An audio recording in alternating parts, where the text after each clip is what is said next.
that has the largest African population? Brazil. Brazil. Brazil.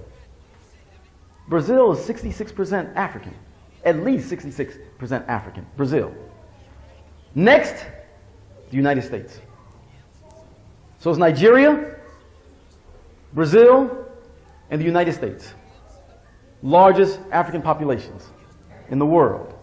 So down in Brazil, down in the Caribbean, when the Muslims were in the majority, when the Africans were in the majority, they really kept close to the tradition. In America, it was a little bit harder, but they struggled to keep close to their traditions. They struggled to keep close. So the same thing with the dress, the same thing, brothers and sisters, with names. Sometimes they use their ethnic names, Demba, Samba, so on and so forth, and they were Muslims. Remember that if you were Mandinko, you know, that was also your tribe. So you also had tribal names too. So in the history, some of the African slaves were also recorded in their tribal names, and they could have been Muslims too. So their tribal names, their Muslim names, they worked to keep them, brothers and sisters. They worked to keep them.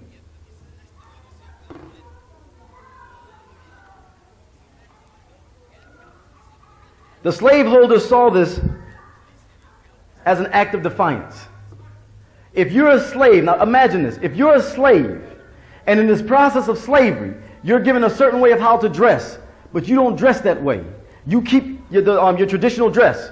You're given a certain name that's a reflection of your slave status, but you reject that name and you keep your Muslim name. All those becomes acts of defiance.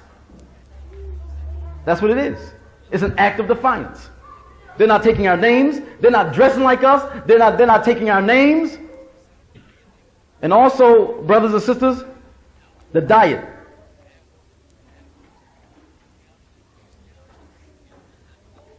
Many Muslims struggled to follow the Islamic way of diet. Now this is serious business, of course. Like it's heading roots.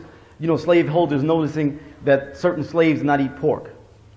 In this case, they call him a Guinea man, because you know Guinea is on the west coast of Africa. You know, and it's Muslim. You know, but there were the many Muslim slaves. They would not eat pork, and that was it. They would not eat pork. That was it. They would not eat pork. So even if they had to just eat bread, or even if they had to just eat vegetables and so on and so forth, what have you, they would not eat pork. Down in Haiti, it was like a mass protest, and the authorities in Haiti got nervous that the slaves would not eat pork. They wouldn't do it. They wouldn't do it. They kept their dietary laws, brothers and sisters. Some of the slaves, Muslim slaves, didn't. Some of the Muslim slaves, they broke down. But the two main things, brothers and sisters, pork and alcohol. Pork and alcohol. Pork and alcohol. Do you know that in some places, all alcohol was required